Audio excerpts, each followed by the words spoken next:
ومن يعمل سوءا أو يظلم نفسه ثم يستغفر الله يجد الله غفورا رحيما. Kushdo që e ban një të keqe, një mëkat Allahut, apo i ban padrejti vetës ti, pastaj i kthehet, i kërkon falja Allahu Dhul Gjelal, yajidillahu ghafuran rahima, ka për ta gjetë Allahun falës dhe mëshirues. Ky ajet është ajeti që jep shpresë besimtarit mëshirën e Allahut. Transmetohet në një ngjarje nga Muhammed ibn al-Muntashir se erdhi një burr tek Omeri radiallahu anhu dhe i tha: "O Omer, unë kam gjetë ajetin më të ashpër në Kur'an." Omeri e merr shkopin dhe e goditi atë burr dhe ai u largu. Vjen të nesërmën dhe tash po e pyet Omeri, thot: "Cili është ajeti më i ashpër që pas ke gjetë? Çka të ka bot ty me hulumtu që me gjetë atë ajet?" Ai burri po i thot Omerit radiallahu an: "Allahu Dhul Gjelal në Kur'an po thot: Men ya'mal su'an yujza bihi." Kushdo që e ban një të keqe ka mund dëshku. Dhe Omer radiallahu anhu thot: "Po ta pyes tash ajetin se dje nuk më ka zonë gjumi prej frigës trishtimit që e ka pas. Dhe na nuk kemi pas mundësi, nuk na ka bot dobi as ushqimi e as pija derisa Allahu e zbriti lehtësimin pas këtij ajeti ku thot: "Wa men ya'mal su'an aw yadhlim nafsahu thumma yastaghfirillah yajidillahu ghafuran rahima." Kushdo që e ban një të keqe apo padrejti vetës vet, pastaj i kërkon falje Allahu Dhul Gjelal, ka me gjetë Allahun falës dhe mëshirues. Mësimi prej kësaj ngjarjes dhe prej këtij ajetit se më i miri prej nesh është ai që i kërkon falje Allahut me njerë pas mëkatit që e ka bo. E shpreh pishmallokun e tij, e shpreh mërzinë e tij, e shpreh hidhrimin e tij. Ti që i ban mëkat Allahut, çfarë ndjenje ki? A e ki ndjenjën e njëjtë sikur që e kam pas të parët tonë që nuk e kam bot gjumin në rahat shkaku i mëkateve? A e ki ndjenjën e njëjtë që nuk ju ka bot dobi dhe nuk e kanë shiju as ushqimin as pijen deri se e kanë kërku falje Allahu Dhul Gjelal?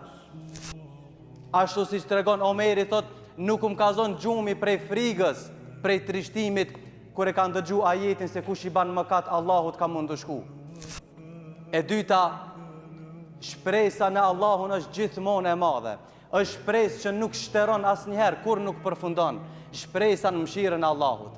Edhe pse i ban mëkat Allahut, pastaj i kthehesh Allahut me një pendim të sinqert, duke u mos u kthyer prap mëkatet e tua, ke me gjetë Allahun falës dhe mëshirues. Është edhe një ngjarje tjetër transmetohet nga Abdullah ibn Mesudi radiallahu an, i cili thot: "Në Kur'an janë dy ajete që nuk ka ndonjë besimtar që i lexon këto ajetet pas mëkateve vetëm se Allahu t'ia fal gjunahat." Dy burra nga Basra e ndëgjuan këtë fjalë nga Abdullah ibn Mesudi dhe u nisën për tek ai me pyetje ku janë këto ajetet. Kur shkon tek ai, Abdullah ibn Mesudi thot: "Shkoni dhe pyetini Ubej ibn Ka'b radiallahu an, i cili ka qenë njëri prej shokëve të pejgamberit sallallahu alaihi wasallam dhe është njoft mesin e sahabëve për njohurit mbi Kur'anin." Kur shkon tek ai dhe e pyetën se ai ka ndëgjuar nga pejgamberi sallallahu alaihi wasallam, ai u tha: "Lexoni, thot se keni me gjetë. Filloni leximin e Kuranit derisa të arrini te këto ajetet." Shkuan ato dy burrat, u kthyen pas një kohe dhe thot: "Ne lexuam dhe i gjetëm dy ajete në surën Ali Imran dhe në surën Nisa, ku Allahu thot: "Walladhina idha fa'alu fahishatan aw zalamu anfusahum dhakaru Allah fastaghfiru li dhunubihim wa man yaghfiru dhunuba illa Allah."